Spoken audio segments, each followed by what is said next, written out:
It's amazing to me why we keep loving this country, and this country does not love us back. People are rightfully angry and exhausted. And after the murders of Brianna and George and Ahmaud and so many others, it's no wonder people are taken to the streets.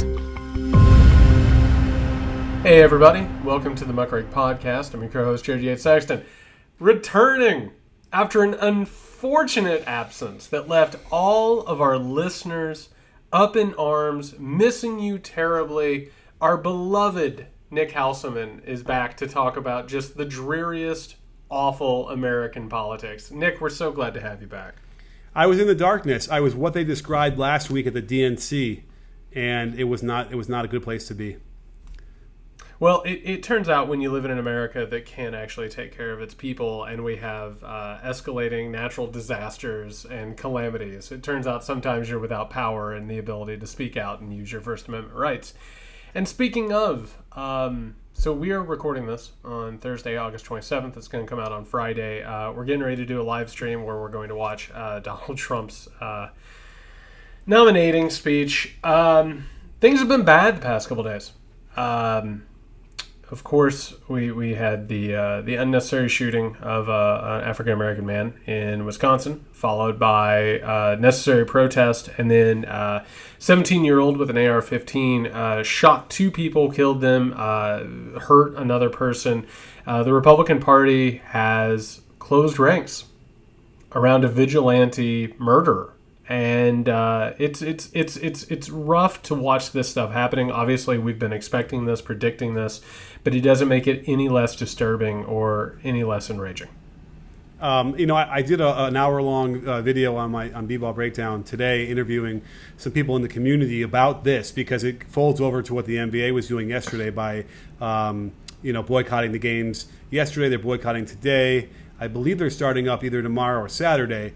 Because I wanted to get a sense of, like, what does that really mean? Does that mean will it do anything? But all three people were African American, and they were able to give me some insights into, like, what it's like to have to be in that situation where the cops are pulling you over or they're involved. And it's interesting because you do have this notion of, from them, where they're saying, like, why are you walking away? What are you doing? Why are you reaching into your car? Don't do that. Like, my father had to sit me down and tell me that you can't do that. And I know most white folk do not have to have that conversation with their kids at all. But it's just heart-wrenching all around. And I think it just makes it clear that we need to retrain police officers. We need to retrain the whole thing from the ground up, which is I suppose what defund means when we say defund the police. We need to have the police. We just simply it needs to be started over and redone. I like a lot of other people, I was really disgusted. I've been really disgusted a lot lately. I mean, how could you not? The state of this country is just it's pretty bad. And, I watched the coverage, and our media is just, they've been failing for years, and they're continuing to fail. And, of course, one of the things that we keep seeing right now is that, he had a knife in his car. In his car. Not on him. In his car. Oh, well, however, wait. There's these freeze frames of the really grainy video where they're trying to say the knife is in his hand. Well, you can see anything that you want on any video that you want to see, which is the whole point and problem with America right now. But then also it's like this 17-year-old murderer, right, who, by the way, has been flagged multiple times for being a potential violent person. And then all of a sudden they're talking about him cleaning up graffiti, and they're talking about, I'm sure he's just, meaning well. Tucker Carlson, who can go straight to hell. Tucker Carlson can go straight to hell. Tucker Carlson went on TV last night and said, is it any wonder in times of looting and strife that a 17-year-old thought he had to take it in his own hands? The Republican Party wants you to believe that you live in a world, particularly as a white person, where people of color are coming to hurt you and your family. And you need to buy a gun, because first of all, that makes them money because they're all in on the scam. But not a gun. Can you describe that more accurately, what these guys are owning? An assault weapon. An assault weapon. a military-grade assault weapon, which, by the way, isn't it weird that it's the same weapon that gets used in all of these mass shootings and school shootings? It's almost like that is a problem in and of itself. But so the right continues to tell you that this stuff is necessary. They're already closing ranks around this kid. And the reason they're closing ranks is because they want their supporters to believe they're in an invisible war against a conspiracy between liberals and people of color. And of course, somewhere off there, they're Jewish puppet masters who are doing the whole thing. It's the same song and dance, same story that we've seen with fascism time and time again.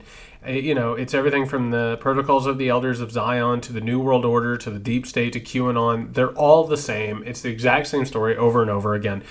We were always going to get here. And people need to wake up on this thing. We've been talking about this. We've been screaming about this. We are tiptoeing up onto the precipice of something really bad. And the right has already shown that they're more than willing to jump in with both feet. And this kid is a perfect avatar for them to do that. And as we head into a convention, a finale of a convention, and as we head into a presidential election, they are not going to hesitate to go in this direction. It's going to lead to the point of not just violence and bloodshed in the streets, which we've already had, but systematic violence and bloodshed in the streets. That's where we're going. Well, luckily the cops weren't encouraging these vigilantes with the guns beforehand, right? Yeah, because they work hand in hand. That's the damnedest thing. I was talking about this the other day on Twitter. I don't know if people saw it. This is the history of law enforcement in America. Law enforcement has worked with paramilitary white terrorist organizations time and again because they believe the number one threat to American security, people of color, right? And they can, and whether or not it's going out and finding fugitive slaves or taking care of people, during protests, during a Black Lives Matter protest. It's the same song and dance. It's the exact same thing. And they have relied on them, worked with them, coordinated with them, because this thing is rotten to its very core. From the very beginning to where it is now, it is rotten to its very core. Yeah. Here's the thing that's interesting to me. It's like this country could be so much better with only a few little things, a few little tweaks almost, right? If we could have an assault rifle ban like we did when Clinton was in the White House, if you fund the post office, and we get a little competent leadership, maybe and get rid of someone who's a leader like Trump, I think that would do wonders for our country. I know there's a long list and a laundry list of things we need to get done, but at some point there are very specific things they could do, and also retrain the police. Now that might be the tallest order of all time, but it's like if we could get some of those things out of the way with some legislation quickly, it just feels like that would alleviate so much of the issue that we're having. We can at least go from there. Well, and one of the biggest stains on this country is the fact, and we talk about this all the time, the Republican Party is not a political party. They're a fascistic movement. They're about power and consolidation of power and the pursuit of profit. They're doing all of this knowing full and well that it puts more lives at danger. They've been doing it for decades. They're willing to risk that and democratic institutions and personal well-being and the livelihoods and quality of life of Americans. They're more than willing to do it because it gives them an advantage to get more power and more profit. What we have now is we have a political party that is terminally infected with a fascistic authoritarianism. All of the things you just talked about are things that an industrialized society that worked in a sane manner would not have a problem with. These aren't really controversial issues. Nothing you just said is actually a divisive issue outside the idea of possibly taking out assault rifles, which in a country that was sane, that wouldn't even be a problem, right? Right.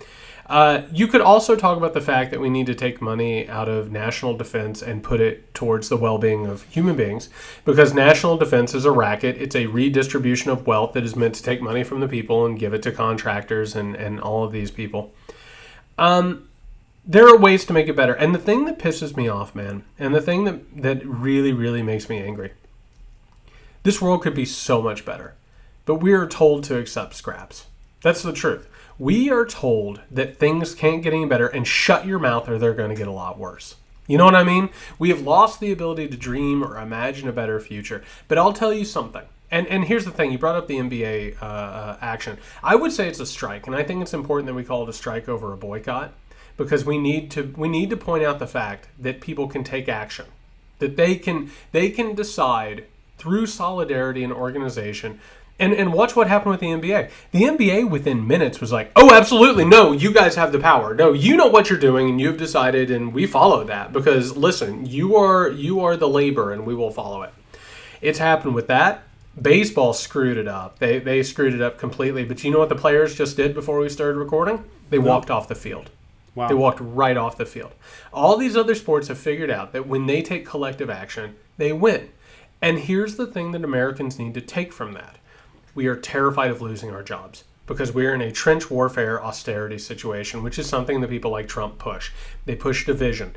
When we come together and remember that we have power, we can do incredible things. And what you just said is exactly right. We can have a better life. We can have a better world. And if we fight for it, we can get there. But remember, like the NBA, for instance, there are the superstars that can afford to take this time off and not play. But there's a huge subset of players who can't really afford to do that in a way. And we have Jared Kushner going on, this interview where he says, it's really nice that these, really wealthy people can afford to take a night off of work. Is basically what he described that as. Not as a political statement, not as a way to try and affect change, not as an important, monumental thing. No, this has never happened before since 1961, where the players have walked out. And instead, to him, it's like, oh, they're just taking a night off. And the gall of someone who's that rich and that wealthy to cast aspersions. And I got into it with somebody on my basketball Twitter about it because they wanted to say he's just stating facts. But it's not facts. It's not what they're doing. And it's almost subtle enough to where you can have people who want to cling to some sort of binary interpretation of things, but it's just so frustrating because it just continues this what's the word I'm looking for, the attitudes that a lot of the people have in America. And the only way you shift attitudes like that is with leadership. You got to have someone who can really eloquently bring people together. We don't got that now, and I don't even know if we could have that with anybody coming up as a Biden or even Kamala, but we have to find that person. So here's the thing about what you just said, which is dead on. Jared Kushner hasn't succeeded in anything ever. He's just like Donald Trump. He is just like his father-in-law. He's all about inherited money, inherited power, inherited wealth, all of it. But here's the thing.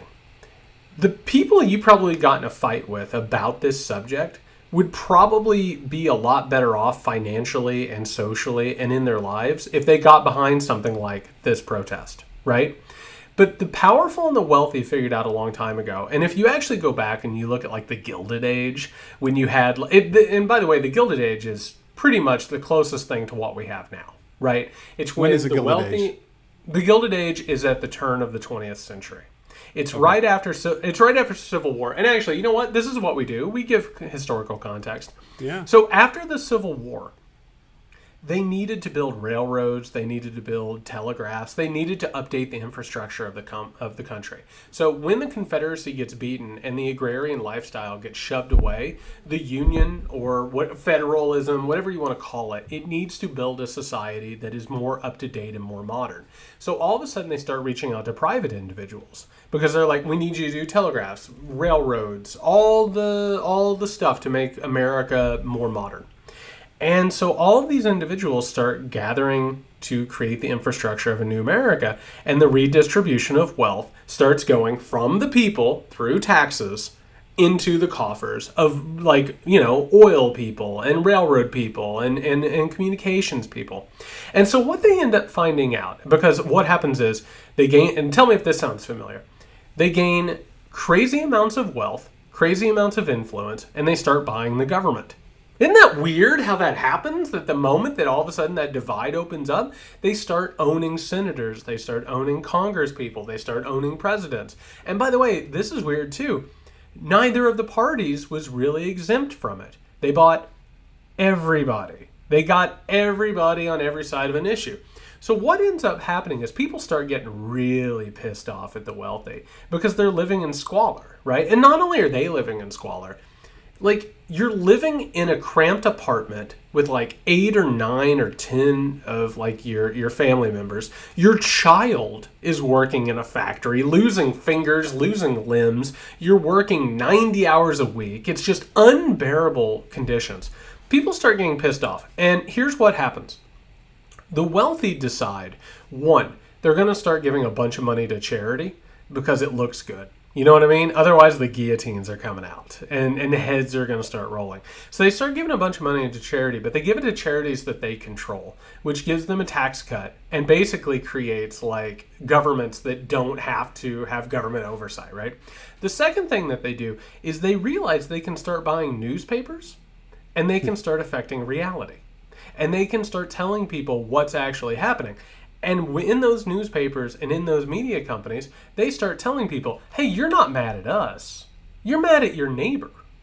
And all of a sudden, people don't organize when they're mad at their neighbor. They hate one another. They're not going to engage in solidarity and organization. So what they do is they divide. And when they divide, they win. And that's what Kushner understands, is that Americans right now, who are sitting at home, many of them laid off because of the Trump administration and COVID, they don't want to hear a bunch of millionaires tell them that they don't want to go to work, right? There's a natural class division in that he goes out and he exploits. But it's bullshit, because at the top, it's just him playing a game. And and the guy that you talk to, has everything to gain out of solidarity with those players. Now, and to address the notion of like how the media can then deeply affect the reality, you remember when Corey Lewandowski went in front of Congress and they were pointing out the lies that he told? They were able to, this is a lie you told to the press. And I don't know if you remember, but he actually said, he's like, I have no obligation to speak, to speak the truth to the press. And it was so dismissive. But what he doesn't even understand is that, okay, by you acknowledging that you lie to the press, you're acknowledging that the reality is bad and that you can't say what the reality is, so you have to lie. And they didn't really even follow up on that. Eventually, it might come out, well, they're all going to get screwed, I would imagine. But it's that kind of dismissive and that attitude that we have seen permeated. And again, I think we talked about this maybe during the coverage, but do you wonder if like all these really wealthy people, just whenever they get together, they kind of look at each other and with a nod and a wink, and they all know what they've pulled over everybody else's eyes. Now listen, there are people in the tech sector and the people who have worked their asses off to make a lot of money and get in that club. But the Kushners, growing up, and even there must be some sort of secret handshake acknowledgement that they all kind of, even maybe it's internal, they don't even know it subconsciously, but they know that they've gotten one over on everybody, and it's not earned. I think that there is not just a secret handshake. I think they reach a certain altitude. Do you know what I mean? Like, there's a certain point. It's like did you ever play The Sims? Yeah. The Sims video game? I'm more Civilization, but yeah. Yeah, Civilization is a great example as well. So anybody who's ever played any game like that, you know how there's like a magnifying button and a button where you pull away, and like at moments you can be down on like a street level, and on the other you're like at like a god level, and you're like looking at an entire continent. These people are up at like that god level. They're looking down on everybody, and they're not. And I've tried to explain this before, and it's a tricky thing to talk about. Post-politics, which I keep trying to bring up. Post-politics is about being above the ordinary, right? We're talking about election 2020.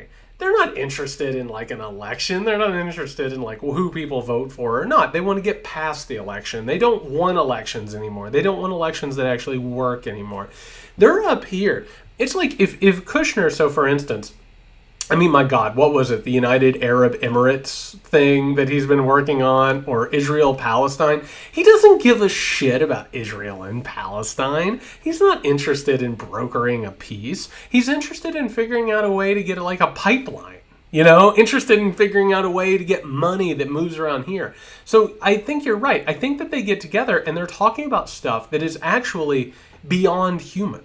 It has nothing to do with whether or not our lives are better or worse, even. We're sort of ancillary. We're actually an annoyance to these people. Like our lives are completely disposable, but also kind of meaningless. So either they'll deal with us or they won't deal with us. And that's like this NBA strike. The NBA strike is dangerous to Trump and his cronies and corporate overlords.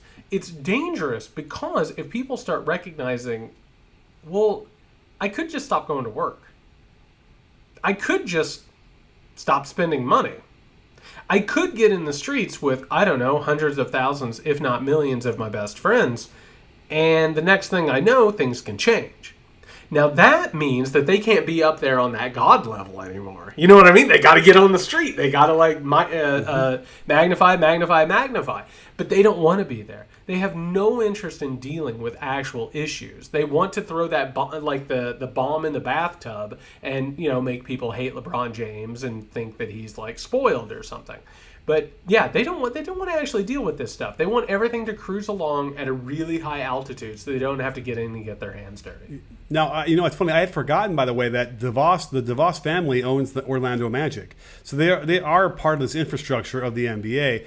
And so the question I was wondering, I was having a discussion on my channel about it, was like, what is the through line here? What is the order of operations? Like, okay, the players strike, which puts pressure on the owners, and then I guess they hope that the owners will then put pressure on the government. It seems to be that's the through line, because obviously the owners, for the most part, are all the wealthiest people in America, and of course the wealthiest people in America do have that influence that you described beginning from the Gilded Age. And it's interesting to me only because they'd agree to come back and play, but in reality, if they were going to strike, it would be until they got some actionable solutions. But I think we all know that what would that be if it was legislation? If it was legislation, that takes months. That takes years. Like, that's not, they never get back to playing.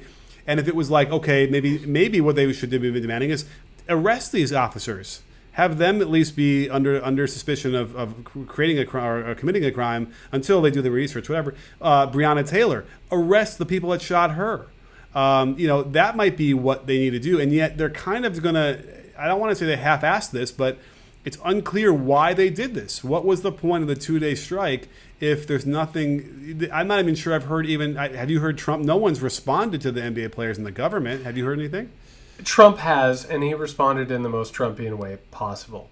Trump came out and said, I don't know much about it, but their ratings have been bad. Which is a lie. Their ratings have been great, but that's his natural instinct. And what you just said, I think, in a very, very quiet way, sort of elucidated what we're talking about here. There are so many interconnecting financial and economic influences in all of this. This is one of the reasons why America is in such trouble. Okay, so like you brought up, like the DeVos family has a stake in the Orlando Magic, right?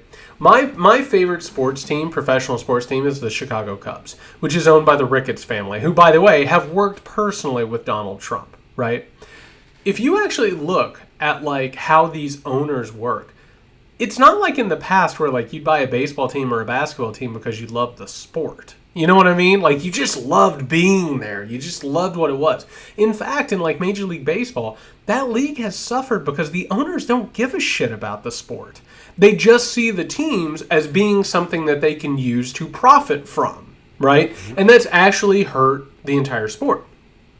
Well, in this case, what you just talked about is like, not only are there the owners involved, but you also have multimillionaires who are playing the sport as well. And if they join a strike, they understand it's good for their brand. Because the NBA brand, for instance, is very what you would call woke, right? They're very interested in like the rights of African Americans and people of color, and they're very progressive.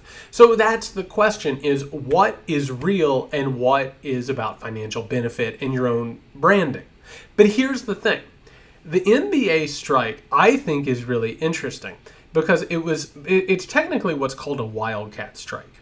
And a wildcat strike is a strike among people who are not allowed to strike. Because some people have it in their contracts, and the NBA is not allowed to strike. But they went ahead and they did it. And this is one of those things, so like I'm an educator, right? I'm in academia. I can tell you that educators are terrified of striking. Because we're very vulnerable. We're not millionaires. We're not, we don't have shoe contracts. We don't have our personal brands we're worried about. But there is a ripple effect. And this is what happens in a society where a nation is failing. When a nation fails and people start realizing it, they realize they can do things. You know what I mean? And they realize that they need to do things. And we're inching up on that. And people need to recognize that they have power. And that these people, like Trump and Kushner and all of them, they need to recognize that those people want them to feel powerless, and like government is a spectacle that they cannot control. And when people start remembering that they can control things, major change can happen. Kushner even dropped the phrase "angry" when describing LeBron James. Because he kept saying, well, had them come up with some concrete solutions that are productive. And someone said, well, LeBron James has a voting rights initiative where they want to help these felons who've gotten out of prison pay whatever poll tax you're trying to charge them so they can vote. And he just dismissed it, saying, oh, they're just being angry, and being angry is not going to solve any problems. It's gross. It's gross. It's disgusting. The funny thing is, like a guy like LeBron, for instance, not only do they have the brand and they have their salaries and Wildcat striking, but LeBron, his career is ticking down. He can't afford to miss another season. Like if he were to miss a season, like he's older, he's slower, he's not jumping as high, he's not finishing as well. That would cost him a title potentially. And how that title is the absolute number one goal he has right now to try and eclipse Michael Jordan and whatnot. So it's so many factors, which is why it was really interesting to see the Lakers and the Clippers leading the charge for not even finishing the season and wanting to leave the bubble and calling it quits. Really amazing to me, which tells me something about LeBron and how important they feel about this. And the whole thing has been triggering to all the players in the NBA, especially because, again, we talked about this before, the video footage. It's when it's in front of your face like that, it's so visceral and so powerful that it just affects everybody, and it's hard to do their job. So here's the question, and this is, I would ask our listeners this, and I love our listeners dearly. And this is one of those gut check moments. Because here's the thing, man. I just to be real for a second.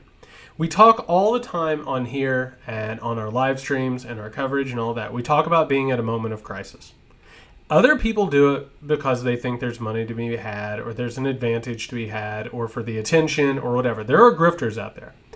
I truly and honestly believe that we're at a moment of political, societal, and existential crisis. People need to start looking in the mirror and asking themselves tough questions. They need to say, what kind of person am I and what am I prepared for? What you just brought up is an interesting question. You cannot succeed if they can leverage things on you. Right? Like if they're willing to, like something like an NBA title or millions of dollars or prestige. I'm sorry, but it's like, I think you brought up, maybe it was during a live stream last week, but you brought up like the Dixie Chicks or the Chicks, right? They lost their entire careers, more or less. They were shunned. That? They were shunned in American culture simply because they came out for an illegal and awful, immoral war. Now, people need to realize something. We're at a tipping point. We're at a precipice of something very, very large. And I'm telling you, the Republican Party and Trump, the things that they're embracing today, this is only the beginning of it. It's only the beginning of what those people are willing to do to keep power and consolidate power. If they can leverage your job, if they can leverage your profit, if they can leverage your good name against you, strikes, organized action, and actually like going out and fighting in the streets for what's right and saving democracy and a republic and liberal democracy, you have to be able to do it. You have to be able to do it. And it's gut check time. I'm sorry, but it is. And these people are willing to throw the democratic institutions that we know and love and liberal democracy and basic human decency. They're willing to throw those things away. You know what I mean? And you have to be willing to meet them where they are because that's what they're willing to do.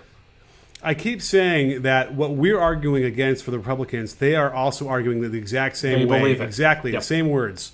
So what's scary about that is that, when Kaepernick was kneeling 5 years ago, he was an anathema. He was really unpopular for a lot of the country, right?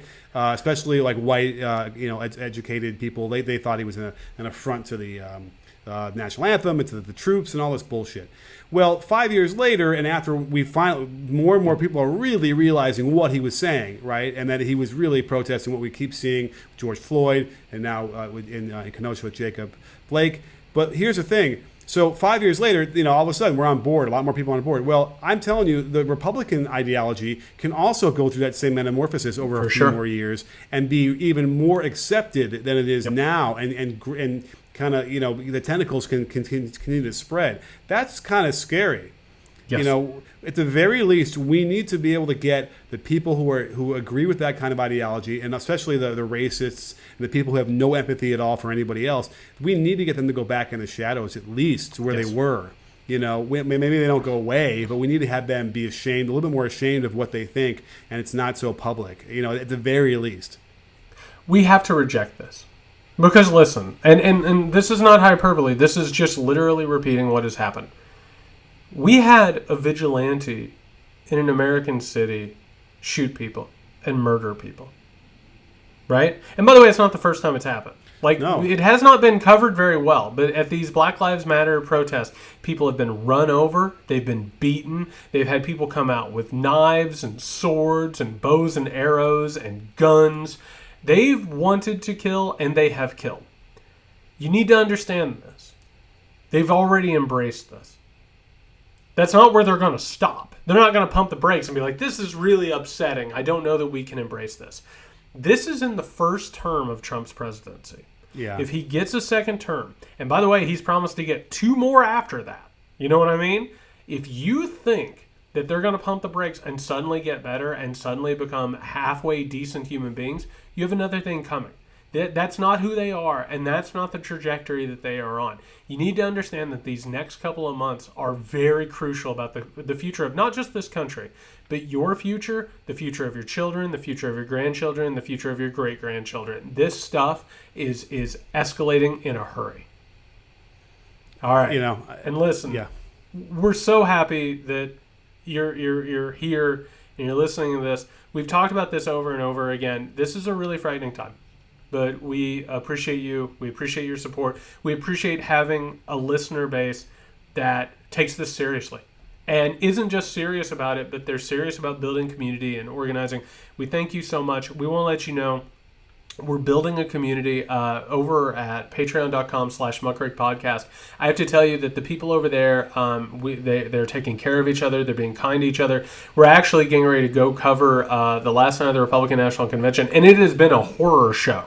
It's been hell if you haven't been paying attention to it. But we've been there for each other. We've been kind to each other. And I have to tell you, even the people who aren't patrons who are sending out their support and telling people about this podcast, we are just incredibly grateful. There is hope. If we organize, we stay together, we treat each other well, and we believe in one another, we can win this thing. Keep showing up, people. There definitely is hope. If you need us until next time, you can find Nick at Can You Hear Me SMH. You can find me at JY Sexton. And listen, damn it, people, until next time, stay safe.